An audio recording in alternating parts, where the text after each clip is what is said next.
Hi, welcome back to the Dream Savers orientation. We're going to cover some education specific topics. If you can turn to that page where it says for education savers, go ahead and initial that first box that says I agree to complete my education and career research plan before you're eligible to start spending those funds. Make sure you get that education career research plan into us well before you need those funds so it can be reviewed and okayed. Also, you're allowed up to 3 withdrawals per term, so you can spend the money on tuition, books, fees, and supplies. What we want you to do is get all your classes together, all your books together, know what you want to spend that money on before you submit a request. You also can start spending within 6 months of reaching, you need to start spending within 6 months of reaching your goal and have all those funds spent within 36 months from that time. So make sure you try and time reaching your goal with the time that you want to start spending so that money's not just sitting there for a while.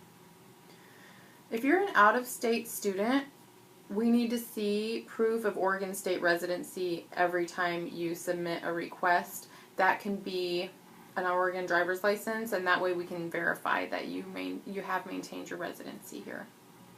For youth savers, you will need to complete the financial education before you are eligible to start spending. Adults are already going to have that completed before they open their account. A few more things. When you open your account, you're going to want to bring your authorization that we're going to give you, your ID, your social security number, and cash or check. You won't be able to open your account with a debit card. And then you're going to choose a date. The 5th, the 15th, or the 25th, and make sure you're making those deposits on that date every month. And it is very important that you make a deposit every month so you maintain your ability to stay in the program. Also, if ever you do need to make an emergency withdrawal, there's only 3 reasons that we allow those, and that is if there's a loss of a job, a medical emergency, or an eviction notice or utility shutoff notice. Otherwise, if you just need to take out the money, you will need to close your account. Last thing is that if you are going to purchase an item, we will need to first verify that you've met all the requirements and reached your goal. And then we're going to need to see that you have submitted a document showing the amount that you need to spend. So it could be a tuition bill, or it could be the cost of the books that you're going to need to buy, or if you want to buy a computer, for example, that's usually what we spend the money on.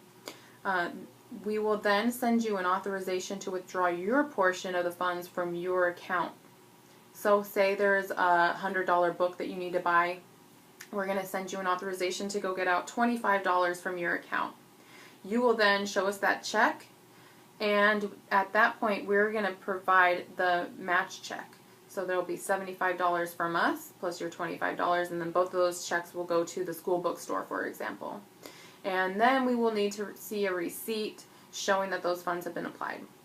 And that's how the purchase process works. So if you have any questions, feel free to contact your IDA specialist and we'll be happy to help you. And that's it for this section. Thank you.